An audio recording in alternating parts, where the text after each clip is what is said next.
We have Kristin Forsyth here. She is a local home baker, Twitter and Pinterest celebrity who is a master at all things sourdough. Kristin manages to make sourdough a fun and easy new skill to learn. Enjoy this presentation and talk to Kristin about getting a sourdough starter, and you will be making fantastic bread in no time. Please join me in welcoming Kristin Forsyth to our Farm Credit stage.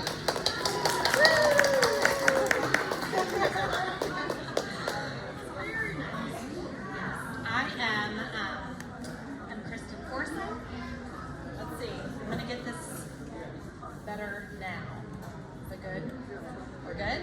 All right, I'm Kristin Forsyth. I am a stay-at-home mom of 6 and recently became a grandma too. I'm the youngest grandma in the whole world. That was something I just found out. So this is my husband Jason, and he might help me some. So I teach sourdough basics classes at my home in Verona. I've got a list of my upcoming classes here.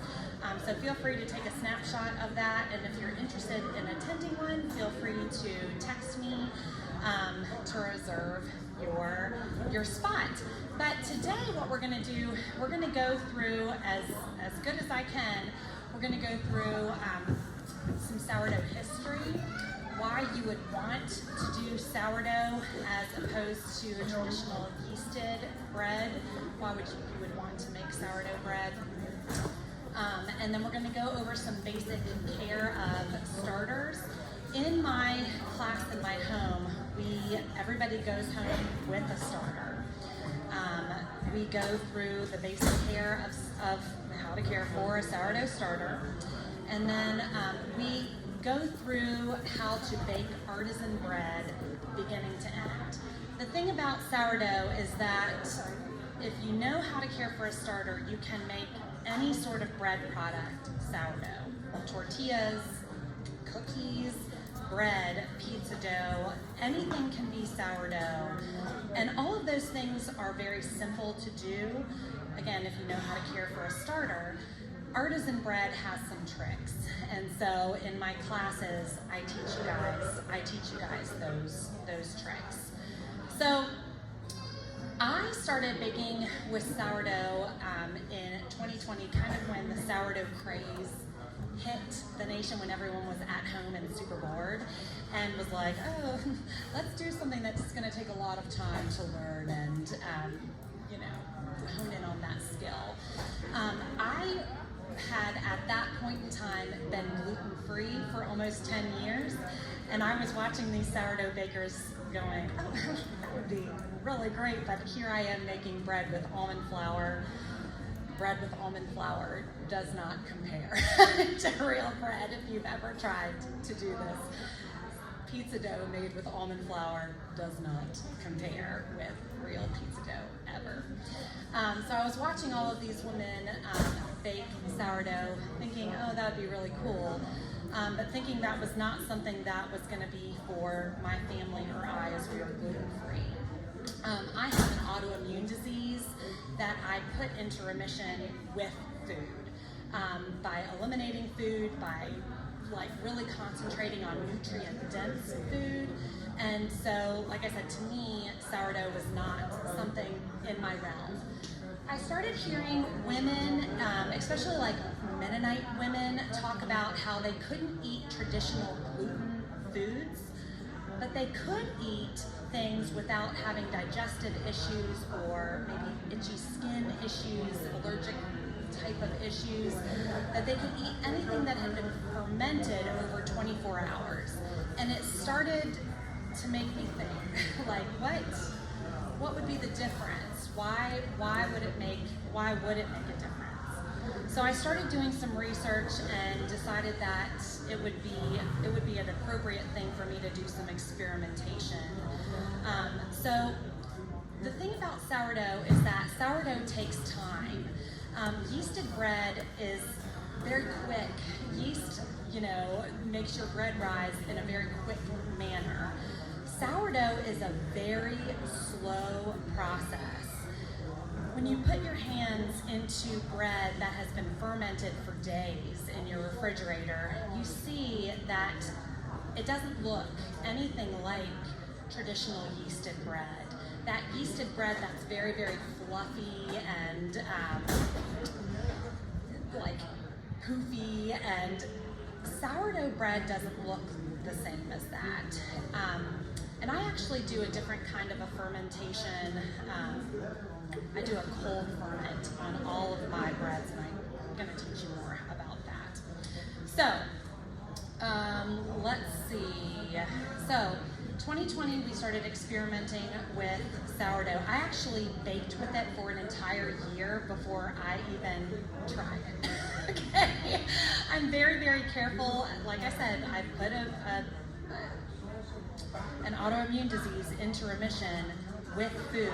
I reintroduce something every 6 to 12 months. Like 1 year I reintroduced oats and had good luck with that. 1 year I reintroduced legumes, lentils, and had good luck with that. But that particular year, 2021, I decided, you know what, I'm gonna finally try to eat sourdough bread. Only long fermented, nothing quick. I've had very good luck with it. I eat sourdough bread every day, probably 3 times a lot of days. And I haven't had any autoimmune issues at all. So something I look for when I'm looking at my body and how my body reacts to food is, what's my digestion like? You know, do I have upset stomach, issues related to that? Do I have itchy skin? That's something that my autoimmune disease is skin related. So something that happens to me if I am eating a food that doesn't agree with me is my skin gets very, very itchy. Women, when we have issues with inflammatory foods, we almost always gain weight. None of those things have been an issue for me in introducing sourdough into my diet. So, one good thing about any kind of food that we bake in our kitchens is we get to control the ingredients, right? So it is important to me in my kitchen to use the best ingredients that I can afford. Like I use organic flour. Side note, Costco has organic flour right now for like such a good price. Please buy it. I hope they keep it forever. So, but you know, you get to control the affordability and the quality of the ingredients in your own kitchen. When baking with sourdough, I highly recommend that you do not use bleached flour. As long as it's an unbleached flour, you're going to have good luck. But a bleached flour, you're going to end up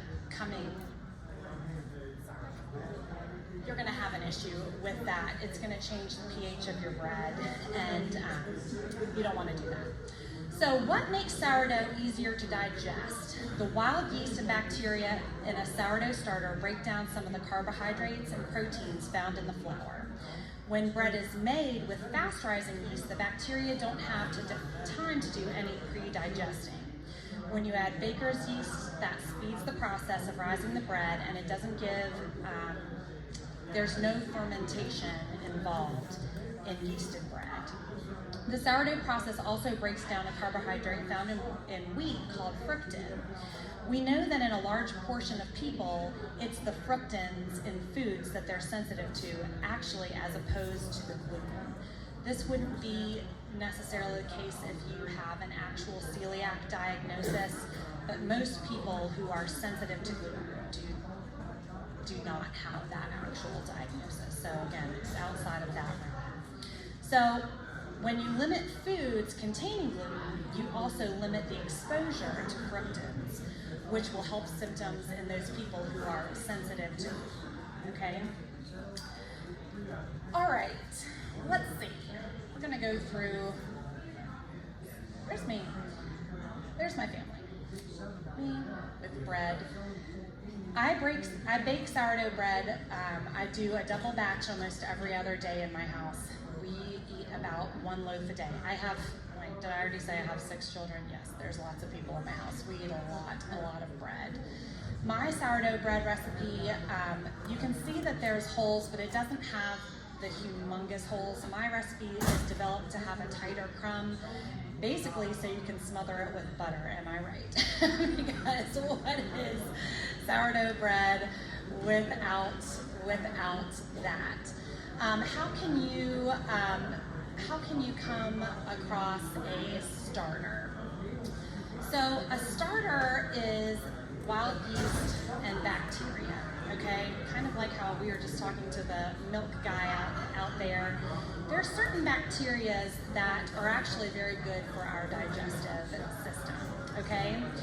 And the process of a long fermented sourdough bread is going to introduce us to those good bacteria, introduce your gut to those good bacteria, and helps you to break down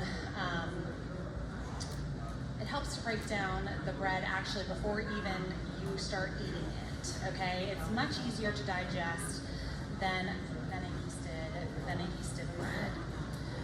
How can you come across a sourdough starter? So you can make a sourdough starter. Farmhouse on Boone has a very good recipe on how to, and it's just flour and water. You don't need any sort of special bacteria. You're gonna catch the bacteria in the air. You're just gonna use flour and water. King Arthur Flour has another good instruction list on how you could create your own sourdough starter. You could come to one of my classes and you could get a sourdough starter from me.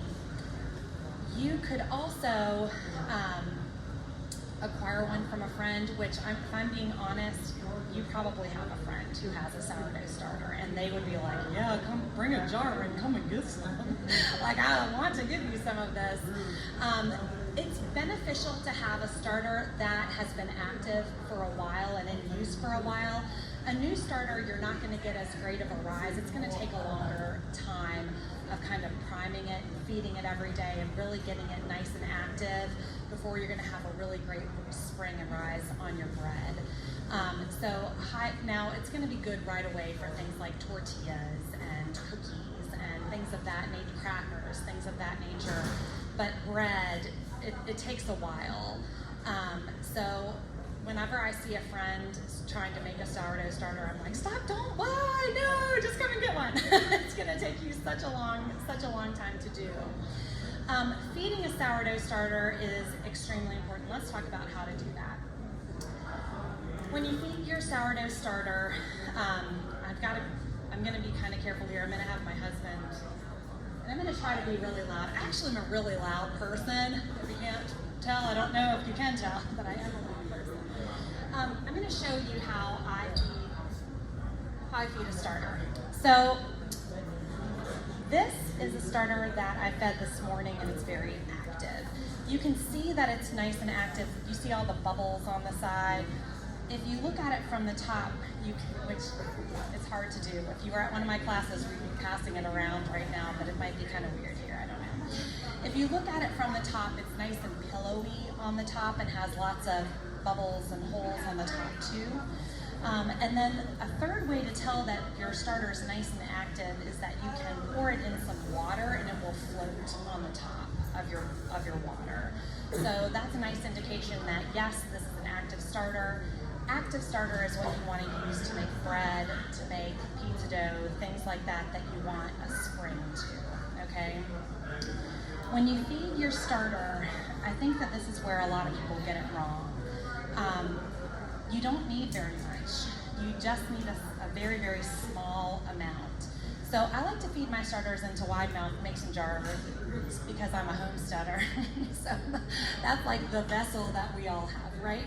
Tons of wide mouth mason jars around. But it's very easy to stir. All you need is enough to cover the bottom of your jar. If you are keeping more starter than this, you are going to have a vinegary, stinky, okay? Like people are gonna walk into your kitchen and be like, hey, what's that smell?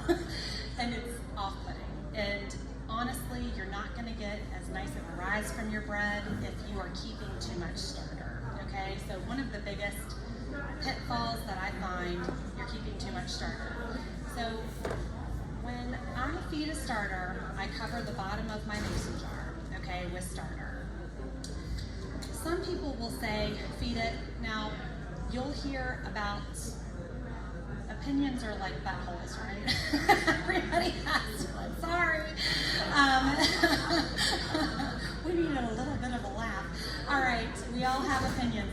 My opinion, though, is that you should not do a one-to-one-to-one feed of your starter. I don't think that's a good way to feed your starter. You want to keep just enough to cover the bottom of your jar, and then you want to feed it real thick. Now, type A people are going to be like, how many grams? I'm not going to tell you that. I'm so sorry. So when I feed my starter, I like to feed it to enough flour to where it just covers the wide mouth wording on my jar, okay? So, like I said, type A people, super sorry about that. But, because I know that that's really stressful to you right now. But, we're gonna still do it. Okay, so right about to the wide mouth wording, that's where I always feed my starter. This is gonna give me more, this is gonna give me more than enough to do more than 2 loaves of bread. This would be more than enough for me to have 4 to 6 doughs for pizza. This is enough for almost any project I want to do that day, and I do use my starter almost every single day. So then we want to put enough water in just to make it a very thick consistency, okay? And this is gonna be fun. This is filtered water from my Berkey. Somebody's gonna say, listen, I've got well water, it's the best water in the world. I'm sure that it is, okay? But your well water for sure has minerals in it. Minerals that could mess with the pH of your starter, okay? So if you do have well water, you need to make sure that it's filtered. Filtered water, filtered through anything, even if it's like a coffee filter, is gonna be better than not filtered, okay? So highly recommend using a filtered water. All right, the consistency I'm gonna try to pull out here is enough, it totally coats this, okay? It is a very thick consistency. If I tried to pour it out of the jar right now, I'd really have a hard time. It'd be like, I'm pretty sure I could, I'm not gonna do it just in case, but I'm pretty sure I could do like the Dairy Queen lady and make sure, you know, it's not gonna come out, okay? That's how thick you want it. What's gonna happen is as bubbles form, okay, as this starts to become active, it's gonna become thinner and you're gonna be able to get it out of the jar easily, okay, with no problem at all for when it's time to start your bread. Thank you. All right, that's how we feed the starter. Cover the bottom of your jar with starter, okay? Feed it with flour and water. Feed it with more flour than water, so make sure it's really nice and thick. I keep my starter on the counter all the time. I keep a breathable lid on it, just like this is part of a cheesecloth.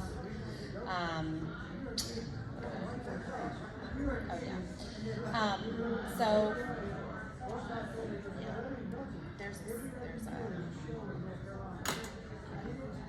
a, okay. We want a breathable lid on there. We want it to be able to breathe. We want to continue to catch wild yeast. I kind of joke that my kitchen is probably filled with wild yeast. I've had people bring their starters that weren't very active to my house to try to catch some because it's just hanging out in there like a little day spa. Bring your starter over. We'll hang out for a while. But their starters usually do leave much more active. Feeding it thick, feeding it every 24 hours on the counter is going to give you a very active, healthy, smells good starter. If your starter smells like vinegar, it's over soured. You're probably keeping too much starter when you feed it.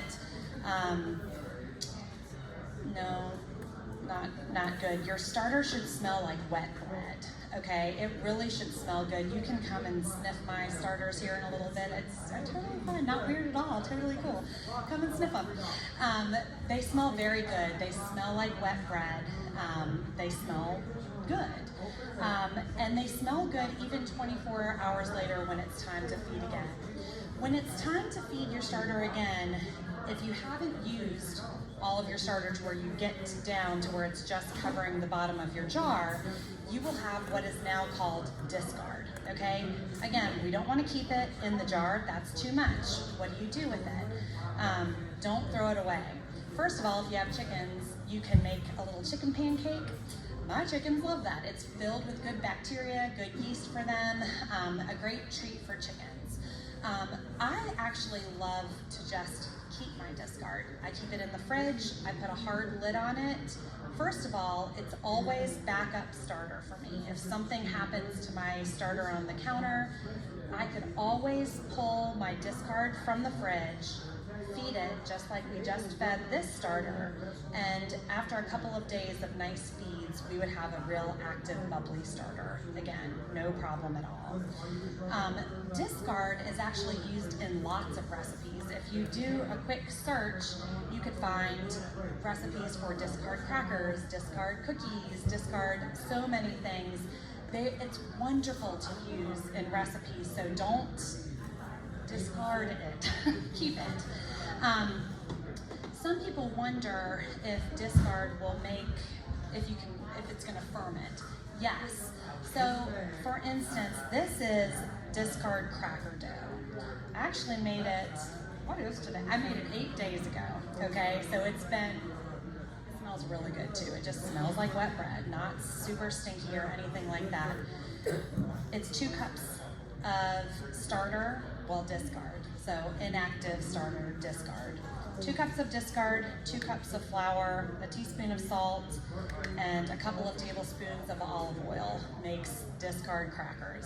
You can see along the side of my bowl all of those bubbles, right? That's because when I made this dough, something cool happened. It was like I was feeding it, okay? Feeding it with some flour and some oil, and it started the fermentation process. So these have been fermenting in my fridge for 8 days. So is this fermented? Yes. Is this easily digestible? 100% yes. And these are crackers that when I roll them out and bake them up have cost me pennies to make, as opposed to the almond flour crackers that I used to buy at Costco because we're gluten-free. That cost me $12 a box. Anyway, sourdough has saved our family so much money. It's unbelievable. Again, the amount of almond flour I used to go through to the amount of even the good organic flour that I go through now. It's not comparable in the slightest bit. All right, we're gonna go, I'm gonna show you guys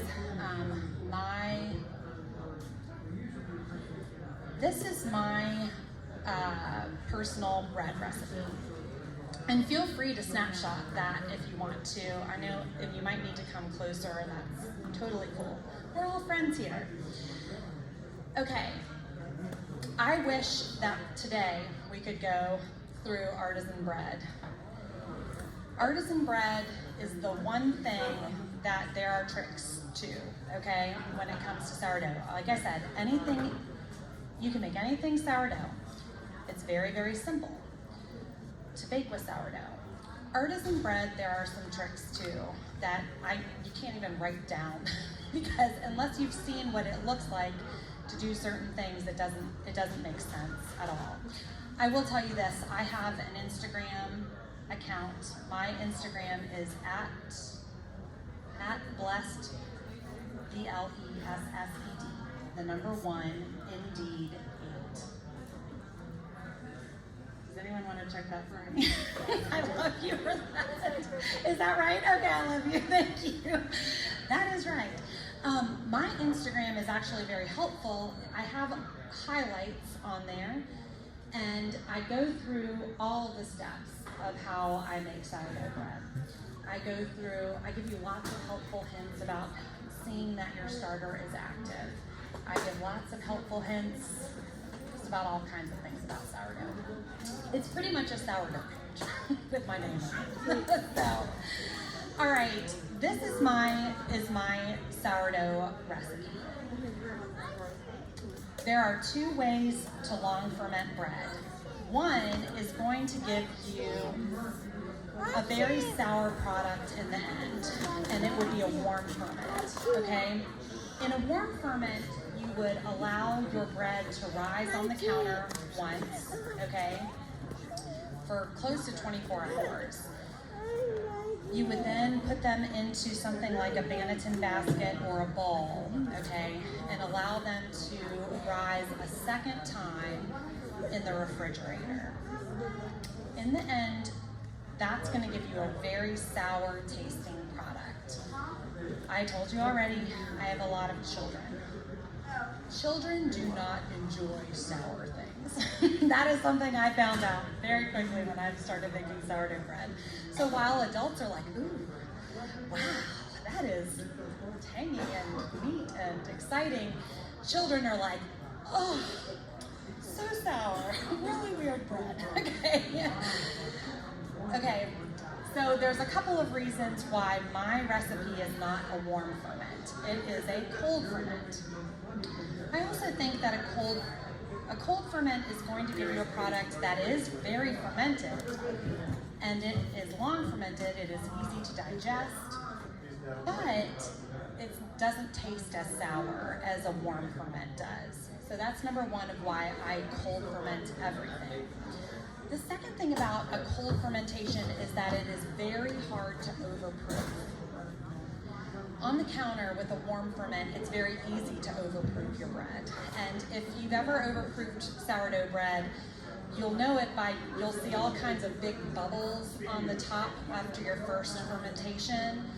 And you just won't have as good of a rise. It'll be a much more dense bread in the end, okay? Which isn't what we're after. We're after a real nice soft crumb to your bread, okay?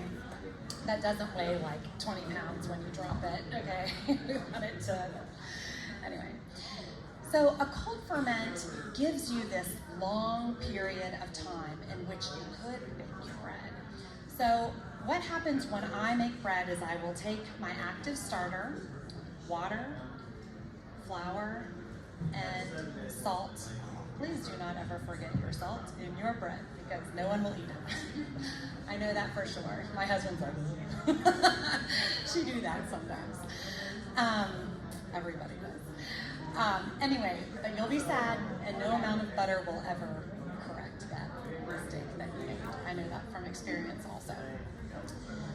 So we mix our bread together, okay, and we come up with a very shaggy dough. Normally, when we make a yeasted bread, we knead it a long, long period of time and we come up with this smooth ball, right, that we allow to rise for a while. That is not what we do with sourdough. We mix it till it's just come together, and we have this shaggy looking dough that's, the only thing we're going for is you don't see any flour anymore, okay? But outside of that, it doesn't look like bread at all. I showed lots of pictures of what that should look like on my Instagram. At that point, for the next 2 hours, this is the only hands-on time really that we have with our bread. We do stretches and folds. There were 2 things I was not gonna do when I first started sourdough. I was not gonna use a scale because scales are $8 and I'm not gonna spend $8 on a scale. That's crazy, I'm gonna do cups. We live in America. I use a scale. Please use a scale. $8 for you. You're welcome. You're gonna have good bread every time. Okay. And 2, I was not gonna do stretches and folds because butter stretches and folds, that sounds weird and scary. No, stretches and folds are a very gentle way to develop the gluten in your bread.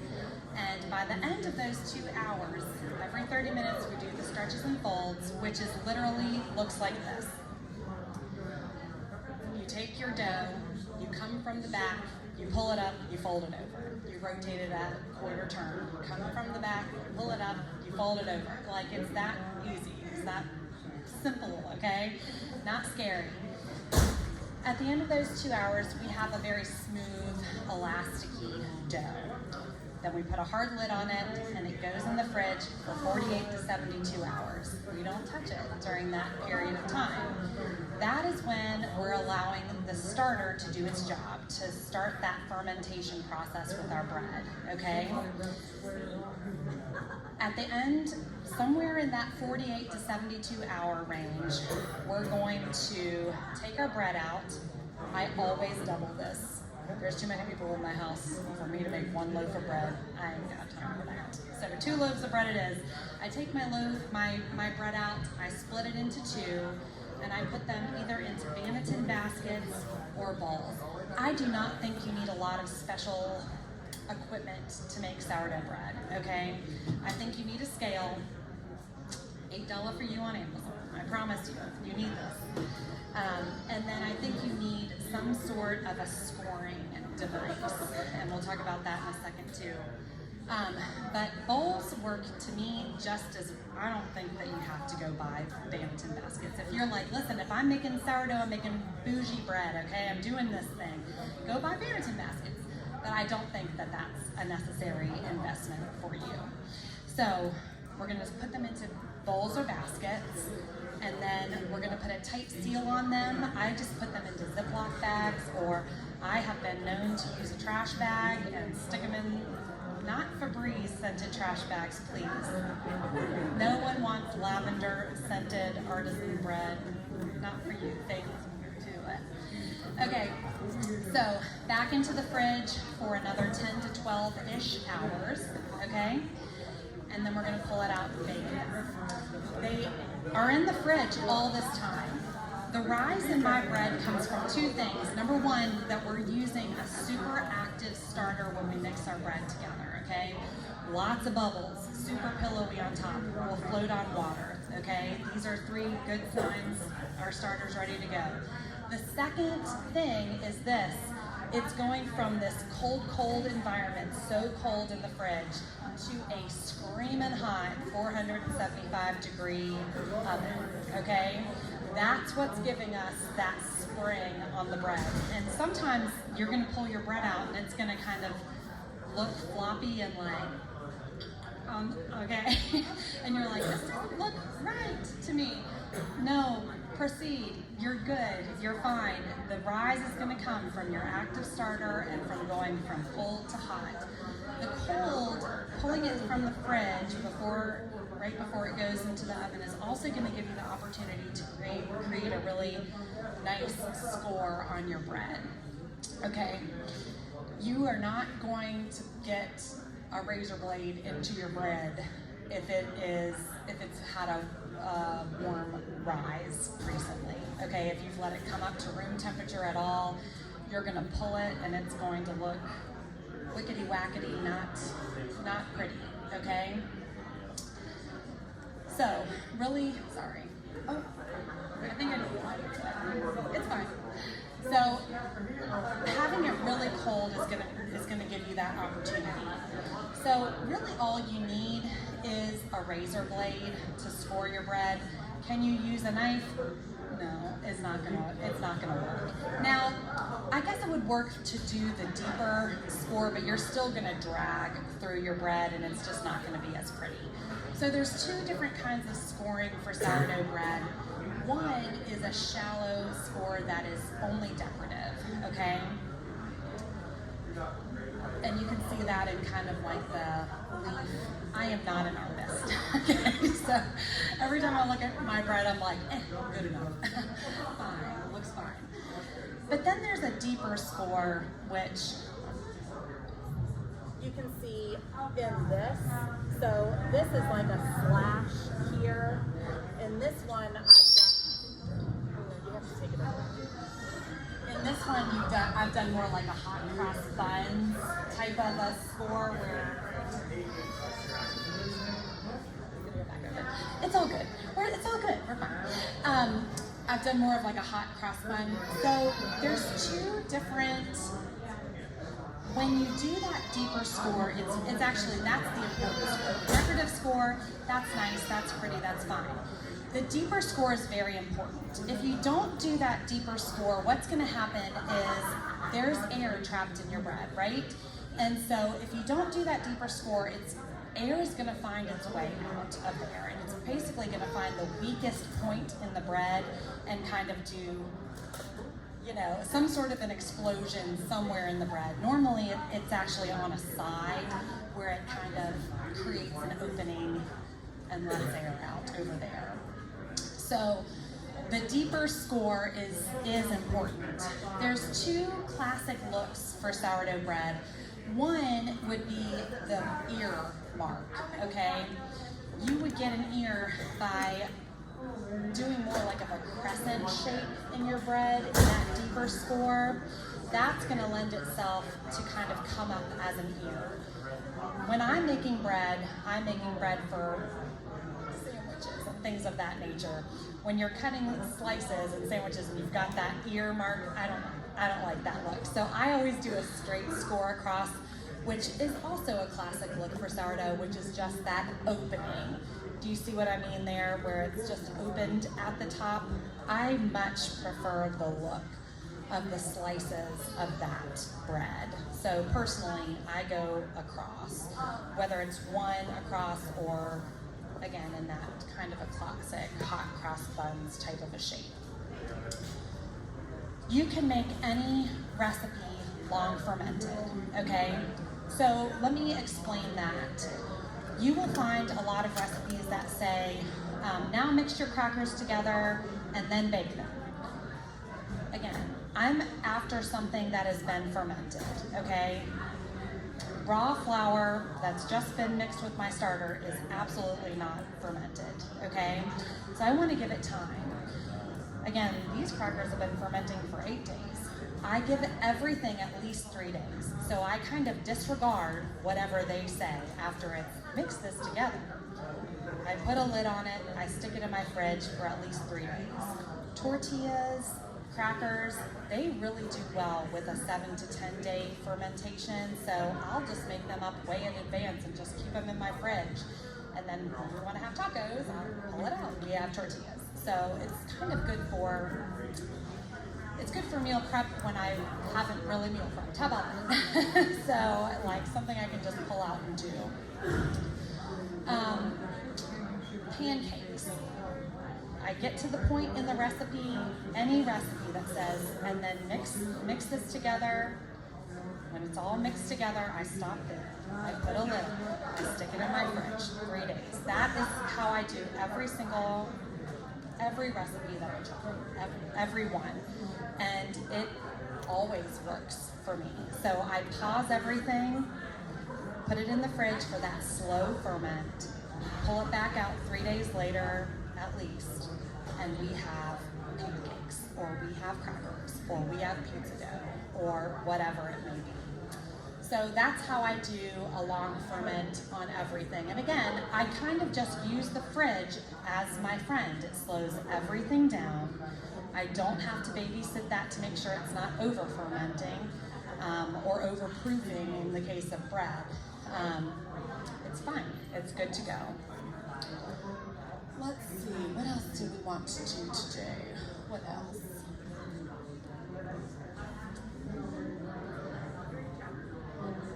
Yes. Okay, let's go back to my bread recipe.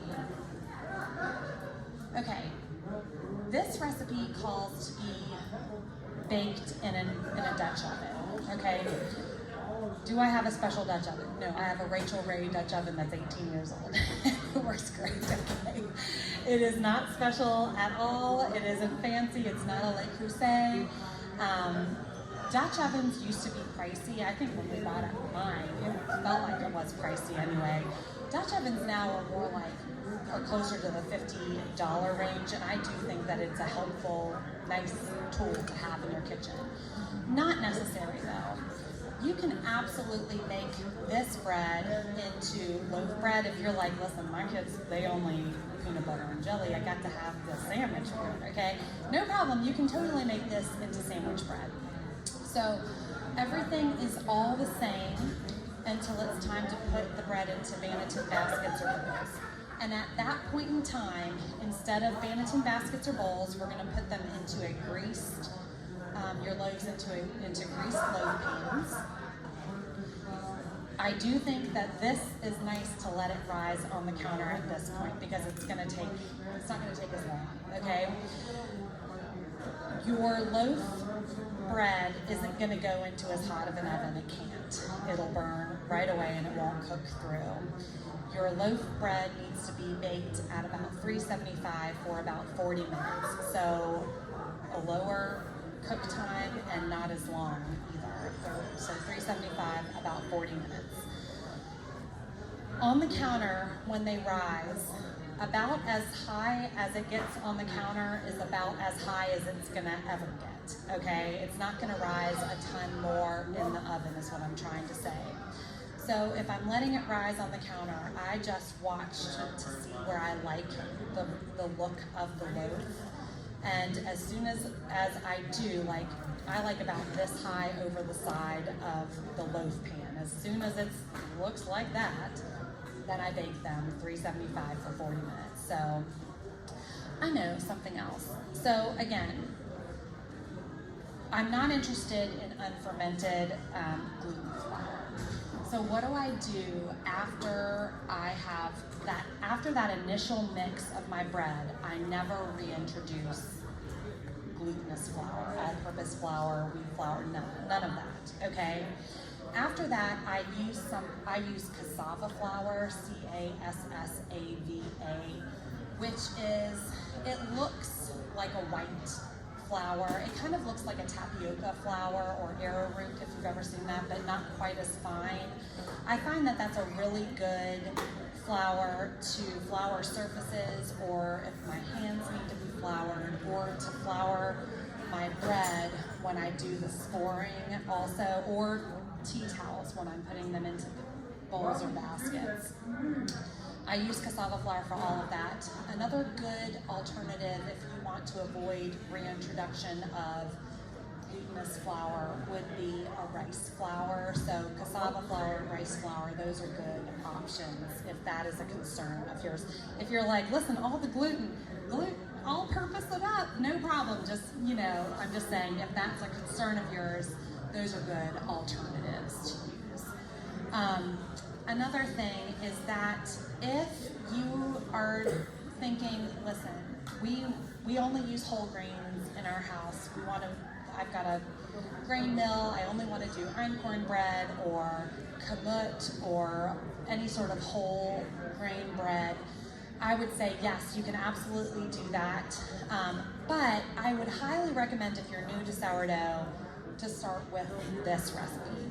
I think that this is a very good beginner's recipe. And if you get this under your belt, you're gonna have that much more knowledge to go after that kamut recipe, which you're gonna have to use less flour, okay, than what is called for here, because this calls for a total of 400 grams of flour. If you were going to use all kamut, you would need to use more like 360 grams, and it's just going to be more finicky. If you have this under your belt going into experiment with whole grains, you're just going to be in a better place. Does that make sense?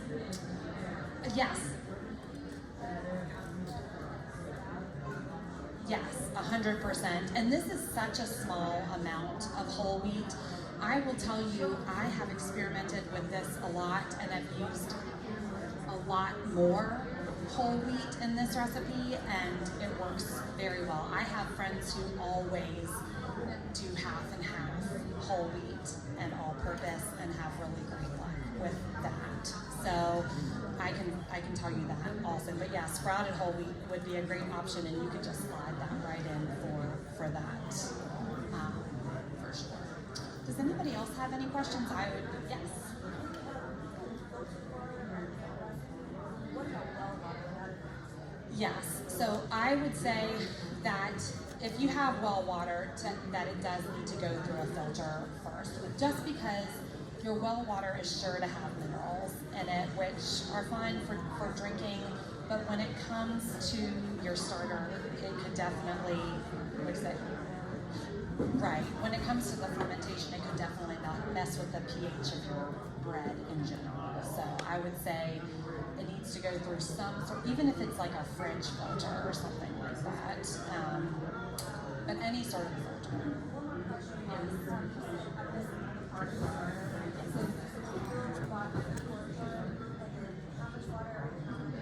Right. So, okay. And again, I know that this is not exact. Well, it's not my normal class, but I never did that. So, okay. When I feed my starter, I always fill the flour up to where the wide mouth wording is. Yes. So if I'm discarding, I'm only keeping enough starter to cover the bottom, okay? And then I'm putting enough flour in to cover where the wide mouth wording is, okay? And then I'm just putting enough water in to make a very, very thick batter consistency. That's when I said, like, if I flipped it upside down, it wouldn't easily come out at least. Like, it would take something from me to get it out of there. You want it real, real thick. Okay, if you feed your starter nice and thick that way, the reason that it benefits you is, one, it's going to be less sour, okay? It'll tend to get less sour first. It'll also, and this is where it becomes very beneficial for the home baker, you will have a longer period of active time, which is helpful because in the fall and winter when it's cooler out, you can have this very long, hours and hours, like sometimes my starter will be active for 12 hours, like very active where I could use it at any of those, at any time in that 12-hour mark, okay? And the reason for that is because of the temperature, and it's kind of slowing everything down, and because I fed it so thick, it slows everything down, okay? When you feed it thin, you will, like if you were to feed it equal parts flour and water, you're going to really condense that active time. And for a home baker, it's just not convenient. If you were in a bakery and you knew you had to bake at 8, you know, you could do that. You could feed it thinner. You could feed it in a way that it would become active in a quicker way for you and for a shorter amount of time. But most home bakers kind of need to be able to walk by it and say, oh, wow, you look at, let's do something, let's make dough, let's make pizza dough, you know, let's do something together. And so that long active rise time by feeding it thick, I think is really important for a home baker, to me.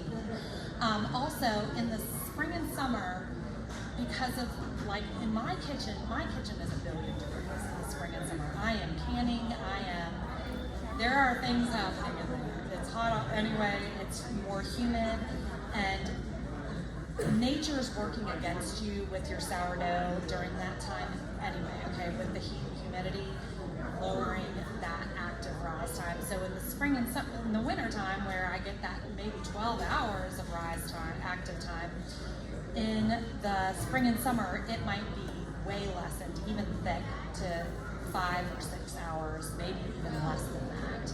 So again, feeding it thick is going to give you a more optimized probable time where you would be able to have it active and able to bake. Does that make sense? Okay. Yes. I can take other questions. Yes. So this recipe is not gluten-free. But the thing about sourdough is this, okay? While it is not gluten-free, if it is long fermented, which this one is, it changes the gluten structure, okay? And so, like, I was gluten-free for about 10 years before introducing sourdough. I do not do well with anything that is made with traditional gluten flour in a traditional way, okay? Like a yeasted bread, I will get hives, okay? I eat this bread every single day, no issue. Exactly, and so what it does is it pre-digests things that are bodies have a very hard time with.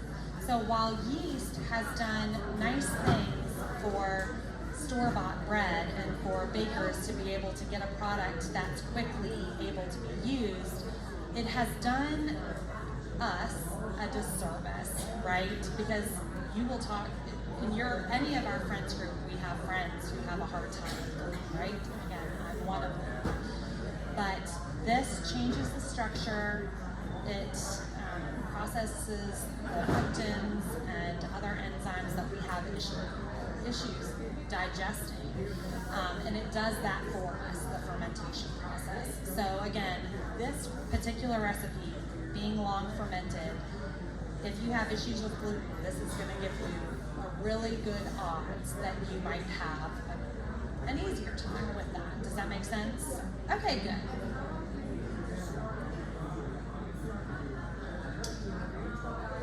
So when I usually feed my starter in the mornings. This starter was fed around 9 a.m.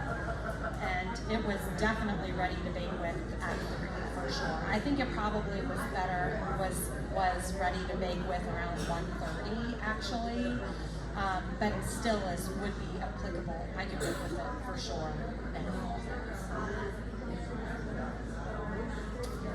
Yeah, so like I said, if you are getting a starter from somebody else, you are able to start baking with that right away for sure. If you're going to make your own starter, it's going to take a while to get a developed enough starter. You know what I'm saying? To bake bread, it's going to take a while. So I highly recommend, message me. I always have starter to share. Come to one of my classes, message a friend. But if you have it available to you to get a starter from a friend, I highly recommend doing that. So, and again, this is for upcoming classes, and in my class, we go more in depth on feeding your starter and caring for your starter and what that looks like. And we go very in depth on artisan bread beginning to end, because when you start, there's certain confusing things. And so I actually I have in my class, which I wish I could have done up here, but it just isn't, I don't have an oven, it's just impossible. But I have dough at every level. Okay, so we mix it together, I pull it out, that's dough that's been fermenting for 3 days, and you see what that's like and how we form it into loaves. And then I pull out dough that's been on its second ferment in the Banneton baskets or bowls, and we bake those. And we eat bread, and we are all very happy. And we eat grass-fed butter on it because there is no other butter. All right, any other questions? Yes. Yeah. Yes. Yes. So we fed that probably, if we said we fed that one at 3, this one at 3 o'clock, I would say that by 6:30 or so, this one will be ready to bake with today. So now, if your kitchen is very cold, my kitchen is never cold. Like, there is bodies in that place. Okay? Like, we do the things in there.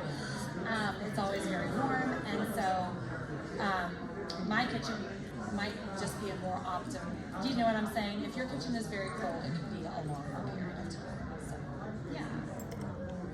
Yes. Yes, my Instagram is at blessed, BLESSED, and then the number 1, indeed, INDEED 8.